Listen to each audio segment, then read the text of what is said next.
दोस्तों आज के इस वीडियो में मैं आप सभी के लिए आपके BSc third year fifth semester botany के यूनिट सेकेंड कार्बन ऑक्सीडेशन से जुड़ा हुआ टॉपिक ग्लाइकोलाइसिस लेकर आया हूं। और आज के इस वीडियो में हम जानेंगे कि ग्लाइकोलाइसिस होता क्या है, ग्लाइकोलाइसिस में कौन कौन से स्टेप होते हैं, हर स्टेप को हम ईजिली और डिटेल से समझेंगे। तो आज का ये वीडियो आपके लिए बहुत ही इंपॉर्टेंट होने वाला है, तो वीडियो को आप ध्यान से देखिएगा और पूरा देखिएगा। तो ग्लाइकोलाइसिस होता क्या है, तो आपको बता दें कि जितने भी लिविंग सेल हो, चाहे वो प्लांट सेल हो, चाहे एनिमल सेल हो या फिर माइक्रो ऑर्गेनिज्म हो, उनके सेल में या फिर टिश्यू में जो हेक्सोस शुगर होता है, प्रायः जो हेक्सोस शुगर होता है वो ग्लूकोज होता है। ग्लूकोज का पायरुविक अम्ल में बदलना कहलाता है ग्लाइकोलाइसिस। तो ग्लाइकोलाइसिस जो है यह दो ग्रीक वर्ड से मिलकर बना है, पहला है ग्लाइकोज और दूसरा है लाइसिस। तो ग्लाइकोज का मतलब है शुगर, यानी कि यहाँ पर हम ग्लूकोज की बात करेंगे, और लाइसिस का मतलब है स्प्लिटिंग यानी कि टूटना। तो ग्लाइकोलाइसिस में जो है ग्लूकोज या फिर जो शुगर है यह टूटता है। आपको बता दें कि जो ग्लाइकोलाइसिस है यह सबसे पहले 3 जर्मन साइंटिस्ट उत्सव एम्बेडेन, ओटो मेयरहॉफ और जे प्रांस ने दिया था। तो इनके नाम का जो लास्ट वर्ड है यानी कि एम्बेडेन, मेयरहॉफ और प्रांस, इसको मिलाकर नाम रखा गया EMP। तो ग्लाइकोलाइसिस को हम EMP पाथवे भी कहते हैं। Glycolysis is the first stage is the breakdown of glucose and is common to all organism.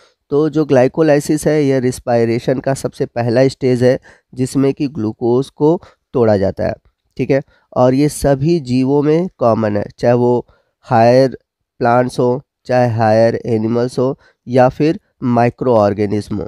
तो चाहे उनमें एरोबिक रिस्पायरेशन हो रहा हो, चाहे एनएरोबिक रिस्पायरेशन हो रहा है, सभी में ग्लाइकोलाइसिस आपको कॉमन देखने को मिलेगा।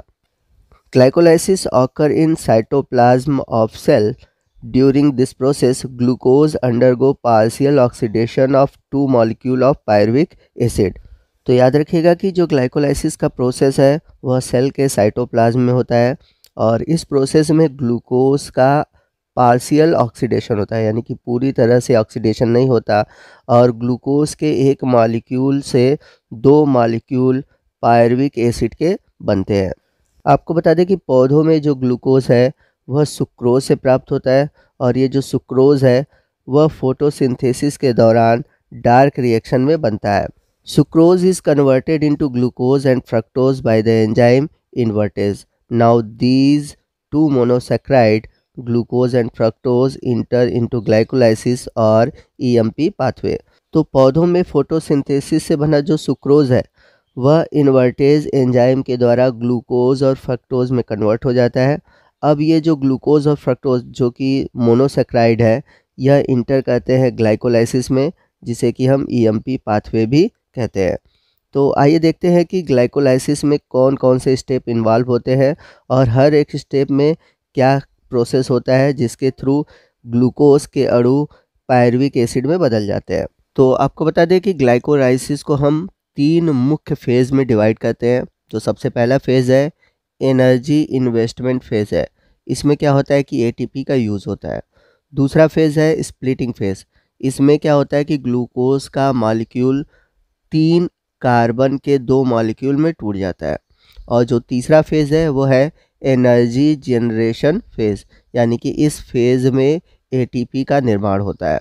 तो ग्लाइकोलाइसिस के फर्स्ट स्टेप में होता क्या है कि जो ग्लूकोज का मॉलिक्यूल है वो बदल जाता है ग्लूकोज 6 फास्फेट में, और इसको बदलने के लिए एंजाइम की ज़रूरत होती है हेक्सोकाइनेज। और साथ ही साथ इस प्रोसेस में ATP का एक अणु खर्च होकर फास्फेट का एक अणु देता है। तो यहाँ पर ATP का एक मॉलिक्यूल खर्च होता है। तो इस तरह से देखा जाए कि ATP का एक अणु खर्च होता है, इस वजह से इस प्रोसेस को हम बोलते हैं फास्फोराइलेशन। तो जो फ्री ग्लूकोज है वो फास्फोराइलेटेड होता है, यानी कि ATP से प्राप्त जो फास्फेट समूह है उस फास्फेट समूह को लेकर बदल जाता है ग्लूकोज 6 फास्फेट में, और इस प्रोसेस में ज़रूरत पड़ती है हेक्सोकाइनेज एंजाइम की। तो हेक्सोकाइनेज एंजाइम क्या करता है, यह ATP को ADP और फास्फेट में तोड़ देता है। और आपको बता दें कि कहीं-कहीं हेक्सोकाइनेज़ की जगह आपको ग्लूकोकाइनेज़ भी देखने को मिलता है। तो चाहे हेक्सोकाइनेज़ लिखा हो, चाहे ग्लूकोकाइनेज़ लिखा हो, दोनों ही सेम चीज़ है। सेकंड स्टेप में क्या होता है कि ग्लूकोज 6 फास्फेट अपने एक आइसोमर में कन्वर्ट हो जाता है और बनाता है फ्रक्टोज 6 फास्फेट, और इस प्रोसेस में एंजाइम यूज़ होता है आइसोमरेज। इस एंजाइम को ग्लूकोज फास्फेट आइसोमरेज एंजाइम के नाम से भी जाना जाता है। और आपको बता दें कि नॉर्मल सेल कंडीशन के दौरान यह एक रिवर्सिबल रिएक्शन भी है, यानी कि फ्रक्टोज 6 फास्फेट से वापस ग्लूकोज 6 फास्फेट भी बन सकता है। तो इस तरह से जो सेकंड फेज़ है हम उसको कह सकते हैं आइसोमेराइजेशन, क्योंकि यहाँ पर ग्लूकोज जो 6 फास्फेट है वह अपने आइसोमर फ्रक्टोज 6 फास्फेट में बदल जाता है। तो यहाँ पर मैं जितने भी स्टेप आपको समझा रहा हूँ उस स्टेप को लिख कर भी दे रहा हूँ, ताकि आप एग्ज़ाम में उसको आसानी से लिख सकें। चलते हैं थर्ड स्टेप की ओर। तो थर्ड स्टेप में क्या होता है कि जो फ्रक्टोज 6 फास्फेट है यह फिर से एक फास्फेट समूह को लेता है और बदल जाता है फ्रक्टोज 1,6 बाई फास्फेट, या फिर कह सकते हैं फ्रक्टोज 1,6 डाई फास्फेट। तो यहाँ पर बाई या डाई का सेंस ये है कि फ्रक्टोज के साथ दो फास्फेट समूह जुड़े हुए हैं। अब ये फास्फेट समूह क्यों जुड़ेंगे? क्योंकि यहाँ पर फिर से एंजाइम काम करता है फास्फोफ्रक्टोकाइनेज। तो ये एंजाइम क्या करता है, एटीपी को फिर से तोड़ देता है एडीपी और फास्फेट समूह में। तो यहाँ पर एटीपी के टूटने से हमें एक एडीपी और फास्फेट समूह मिलता है, और यही फास्फेट जाकर फ्रक्टोज से जुड़ जाता है। तो इस तरह से थर्ड स्टेप को हम फिर से बोलेंगे फास्फोराइलेशन सेकेंड। फास्फोराइलेशन सेकेंड इसलिए बोले हैं क्योंकि यहाँ पर दूसरा अणु एटीपी का यूज़ हो रहा है। आगे के स्टेप को समझने से पहले कुछ बेसिक चीज़ें मैं आपको बता दूं। जैसा कि हम सभी जानते हैं कि ग्लूकोज जो है वह रिंग फॉर्म में भी पाया जाता है, ठीक है। तो रिंग फॉर्म में आप देख सकते हैं कुछ ऐसे हम इसको ड्रा करते हैं, और इसके जो कार्बन के नंबर है 1 2 3 4 5 6 है, ठीक। तो ये रिंग फॉर्म है। अब इसे अगर हम ओपन चेन फॉर्म में रिप्रेजेंट करते हैं तो ये कुछ इस तरह से हमें दिखाई देता है। तो अगर हम इसे एकदम सिंपल फॉर्म में अगर देखना चाहें तो यहाँ पर हम 6 कार्बन ले सकते हैं, ताकि आगे हमको स्टेप अच्छे से समझ में आए। यहाँ पर 1 2 3 4 5 6 कार्बन है, जो कि ग्लूकोज के जो कार्बन है उनको रिप्रेजेंट किया गया है। तो आइए हम ग्लाइकोलाइसिस के स्टेप की ओर चलते हैं। तो सबसे पहले हमने देखा कि ग्लूकोज के जो 6 कार्बन थे वो थे। पहले स्टेप में फास्फोराइलेशन हुआ तो ग्लूकोज के छठे कार्बन से फास्फेट समूह जुड़ गया और बन गया ग्लूकोज 6 फास्फेट। सेकेंड स्टेप में आइसोमेराइजेशन हुआ और बना फ्रक्टोज 6 फास्फेट। उसके बाद फिर से सेकेंड फास्फोराइलेशन हुआ और फ्रक्टोज के पहले कार्बन से भी फास्फेट समूह जुड़ गया और बन गया फ्रक्टोज 1,6 बाई फास्फेट। तो ग्लाइकोलाइसिस का हमने अभी तक जो फेज़ पढ़ा ये था एनर्जी इन्वेस्टमेंट फेज़, क्योंकि आपने देखा कि अभी तक यहाँ पर हमने पूरे स्टेप में 2 एटीपी अणु का यूज़ किया हुआ है, यानी कि 2 अणु एटीपी के खर्च हुए हैं। एनर्जी इन्वेस्टमेंट फेज़ के बाद जो अगला सेकंड फेज़ है वो है स्प्लिटिंग फेज़। तो इसमें होता क्या है कि फ्रक्टोज 1,6 बाई फास्फेट दो डिफरेंट मॉलिक्यूल में टूट जाते हैं। पहला मॉलिक्यूल है ग्लिसरल एल्डिहाइड 3 फास्फेट और दूसरा है डाईहाइड्रोक्सी एसीटोन फास्फेट। तो इस तरह से 6 कार्बन का फ्रक्टोज मॉलिक्यूल 3 कार्बन के 2 मॉलिक्यूल में टूट जाता है। आपको ईजिली इसको याद करने के लिए याद करना होगा गैप और डैप। और आपको बता दें कि ये भी अभिक्रिया जो है ये रिवर्सिबल रिएक्शन है और ये एल्डोलेज एंजाइम की उपस्थिति में होता है। आपको बता दें कि गैप और डैप ये दोनों ही एक दूसरे के आइसोमर है और ये इजीली एक दूसरे में कन्वर्ट होते हैं आइसोमरेज एंजाइम थायोस फास्फेट आइसोमरेज के द्वारा। तो फोर्थ स्टेप है स्प्लिटिंग फेस। तो इसमें देख सकते हैं कि 6 कार्बन का जो फ्रक्टोज 1,6 बाई फास्फेट है वो कन्वर्ट हो जा रहा है 2 मॉलिक्यूल 3 कार्बन कंपाउंड के ग्लिसरल डिहाइड 3 फास्फेट और डाईहाइड्रोक्सी एसीटोन फास्फेट के, और यहाँ पर एंजाइम यूज़ हो रहा है एल्डोलेज। और जैसा कि मैंने बताया था कि यहाँ पर आइसोमेराइजेशन होता है, यानी कि जो डाईहाइड्रोक्सी एसीटोन फास्फेट है यह थाइयोस फास्फेट आइसोमरेज एंजाइम की उपस्थिति में ग्लिसरल एल्डिहाइड 3 फास्फेट में बदलता है। तो ये दोनों आपस में एक दूसरे में कन्वर्ट होते रहते हैं क्योंकि ये दोनों आपस में आइसोमर हैं। तो यहाँ पर आपको बता दें कि ये जो इंटर कन्वर्जन है, यानी कि डाईहाइड्रोक्सी एसीटोन फास्फेट का ग्लिसरॉल्डिहाइड 3 फॉस्फेट में बदलना ज़रूरी है, क्योंकि ग्लाइकोलाइसिस के जो अगले स्टेप है उसमें ग्लिसरॉल्डिहाइड 3 फॉस्फेट भाग लेता है। तो अगले स्टेप में होता क्या है कि जो ये ग्लिसरॉल्डिहाइड 3 फॉस्फेट है, ये अपने अंदर कुछ एनर्जी हार्वेस्ट किए हुए रहता है और डिहाइड्रोजिनेज एंजाइम के थ्रू, या फिर हम इसे कह सकते हैं ग्लिसरॉल्डिहाइड 3 फॉस्फेट डिहाइड्रोजिनेज, ये एंजाइम करता क्या है, यानी कि जो डिहाइड्रोजिनेज एंजाइम है यह ऑक्सीडेशन रिडक्शन रिएक्शन को कैटालाइज करता है। मतलब कि ये एंजाइम क्या करता है, हाइड्रोजन को रिमूव करता है, इसलिए इसे डिहाइड्रोजिनेज कहते हैं। और हाइड्रोजन का रिमूवल ऑक्सीडेशन भी कहलाता है। तो यहाँ पर जो हाइड्रोजन रिमूव हो रहा है वह दूसरे मॉलिक्यूल के पास चला जाता है और जो मॉलिक्यूल हाइड्रोजन लेता है वो रिड्यूस हो जाता है, यानी कि यहाँ पर रिडक्शन होता है। तो इस तरह से हम कह सकते हैं कि जो डिहाइड्रोजिनेज एंजाइम है यह ऑक्सीडेशन रिडक्शन रिएक्शन को कैटालाइज करता है। तो आगे के स्टेप में होता क्या है कि ये जो एंजाइम है ग्लिसरॉल्डिहाइड 3 फॉस्फेट डिहाइड्रोजिनेज, यह ग्लिसरॉल्डिहाइड 3 फॉस्फेट पे रिएक्ट करता है और पहले कार्बन और दूसरे कार्बन पर जो हाइड्रोजन है उसको रिमूव कर देता है और इसे भेज देता है NAD के पास और उसे कन्वर्ट कर देता है NADH में। तो यहाँ पर ऑक्सीडेशन और रिडक्शन दोनों हुआ। आपको बता दें कि इस प्रोसेस में वाटर भी इन्वॉल्व होता है और पहले कार्बन पर OH ग्रुप जाकर जुड़ जाता है।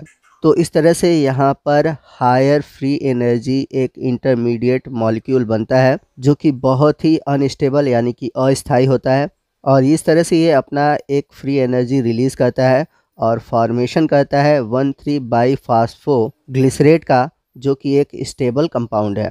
तो यहाँ पर 2 फास्फेट ग्रुप जुड़े हुए हैं, एक पहले पर और तीसरे पर, इसलिए इसको हम बोलते हैं बाईफॉस्फो। तो इस तरह से देखा जाए तो इस स्टेप में ग्लिसरॉल्डिहाइड 3 फॉस्फेट कन्वर्ट हो गया 1,3 बाईफॉस्फोग्लिसरेट में। तो चलते हैं ग्लाइकोलाइसिस के स्टेप की ओर। तो यहाँ पर ग्लिसरॉल्डिहाइड 3 फॉस्फेट से 1,3 बाईफॉस्फोग्लिसरेट बनता है और आपको बता दें कि ये हायर एनर्जी मॉलिक्यूल हैं जो कि आगे चलकर ATP का फॉर्मेशन करते हैं। तो ग्लिसरॉल्डिहाइड 3 फॉस्फेट से 1,3 बाईफॉस्फोग्लिसरेट बनने में एक इनऑर्गेनिक फॉस्फेट का यूज़ हुआ और साथ ही साथ यहाँ पर एक मोस्ट इम्पॉर्टेंट रिएक्शन ये भी हुआ कि NAD कन्वर्ट हो गया NADH में। तो ये जो NAD है आगे चलकर इलेक्ट्रॉन ट्रांसपोर्ट सिस्टम में और ढेर सारे ATP का फॉर्मेशन करता है। और आपको बता दें यहाँ पर 2 NAD के मॉलिक्यूल से 2 NADH के मॉलिक्यूल बनते हैं। तो जितने भी प्रोसेस इन्वॉल्व हुए हैं इस स्टेप में उन सभी को मैंने यहाँ पर लिख रखा है, आप इसको नोट कर लीजिएगा। यहाँ पर मैं आपको बता दूं कि एक अणु NADH से बनता है 3 अणु ATP के। तो यहाँ पर 2 अणु NADH के थे, इसलिए यहाँ पर 6 मॉलिक्यूल ATP के बनेंगे। लेकिन ये 6 ATP के मॉलिक्यूल कहाँ बनेंगे, इलेक्ट्रॉन ट्रांसपोर्ट सिस्टम में। अगले स्टेप में क्या होगा कि 1,3 बाईफॉस्फोग्लिसरेट से जो एक फॉस्फेट है वह कन्वर्ट हो जाएगा ATP में। तो इसमें क्या होता है कि एक एंजाइम यूज़ होता है फास्फोग्लिसरेट काइनेज, और काइनेज क्या करता है कि ADP के साथ एक फास्फेट समूह को जोड़कर बना देता है ATP। तो यहाँ पर आप देख सकते हैं कि ATP का फॉर्मेशन होता है। तो पहले कार्बन का जो फास्फेट था वह ADP के साथ मिलकर ATP बना देता है और इस तरह से 1,3 बाईफॉस्फोग्लिसरेट बदल जाता है 3 फास्फोग्लिसरेट में, क्योंकि पहले नंबर का जो फास्फेट था वह निकल चुका है। तो इस तरह से आप देख सकते हैं ये ग्लाइकोलाइसिस का 3rd फेज़ है, यानी कि एनर्जी प्रोड्यूसिंग स्टेप है। और यहाँ पर भी आपको बता दें कि 2 अणु ADP से 2 अणु ATP का फॉर्मेशन होता है। आपको बता दें कि इस स्टेप को हम सबस्ट्रेट लेवल फास्फोराइलेशन कहते हैं। फास्फोराइलेशन का मतलब होता है ATP का फॉर्मेशन, पहले तो आप ये समझ लीजिए। इसे सबस्ट्रेट लेवल फास्फोराइलेशन इसके लिए कहते हैं क्योंकि इसमें जो ATP का फॉर्मेशन हो रहा है वह सबस्ट्रेट लेवल पर हो रहा है, यानी कि जो हमारा सबस्ट्रेट है 1,3 बाईफॉस्फोग्लिसरेट, इससे ATP बन रहा है। तो सबस्ट्रेट से ATP का फॉर्मेशन हो रहा है, इसलिए इसे हम बोलते हैं सबस्ट्रेट लेवल फास्फोराइलेशन। अगले 2 स्टेप में ग्लाइकोलाइसिस में क्या होता है कि 3 फास्फोग्लिसरेट बदल जाता है 2 फास्फोग्लिसरेट में और 2 फास्फोग्लिसरेट बदल जाता है फास्फोइनॉल पाइरुवेट में। तो आपको बता दें कि फास्फोइनॉल पाइरुवेट एक एनर्जी रिलीजिंग कंपाउंड है, यानी कि हायर एनर्जी कंपाउंड है जो कि ADP को बदल देता है ATP में, यानी कि ये फास्फेट रिलीज़ करता है जिससे बनता है पाइरुवेट। तो जब 3 फास्फोग्लिसरेट 2 फास्फोग्लिसरेट में बदलता है तो वहाँ पर एक म्यूटेज एंजाइम की ज़रूरत पड़ती है, जिसे हम बोलते हैं फास्फोग्लिसरेट म्यूटेज। और जब 2 फास्फोग्लिसरेट फास्फोइनॉल पायरुवेट में बदलता है तो वहाँ पर एंजाइम की ज़रूरत होती है इनोलेज। और ग्लाइकोलाइसिस के लास्ट में फास्फोइनॉल पायरुवेट बदलता है पायरुवेट में, और इसके लिए एंजाइम की ज़रूरत होती है पायरुवेट काइनेज की। और यहाँ पर भी आपको बता दें कि 2 ATP का फॉर्मेशन होता है। तो 8th जो स्टेप था वो था म्यूटेशन, जिसमें 3 फास्फोग्लिसरेट बदल रहा था 2 फास्फोग्लिसरेट में, और एंजाइम था फास्फोग्लिसरेट म्यूटेज।